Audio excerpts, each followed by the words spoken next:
In this lesson, I'm going to show you how to create a QR code using the software.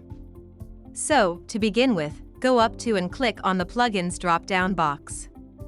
And select Create QR Code.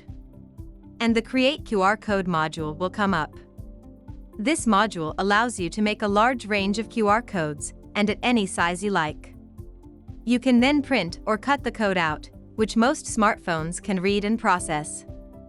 Step 1 is to select the type of QR code you require from this drop-down box. Once you have selected which type of code you require, enter the data you wish the code to represent. In this example, I will type in a website as follows. Next, you can set the size of the QR code or use the recommended size. In this case, I will make the QR code 1 inch. Next, I click Apply. Now I can position where I wish to place the QR code, and then click for it to be pasted into the designing area of the software.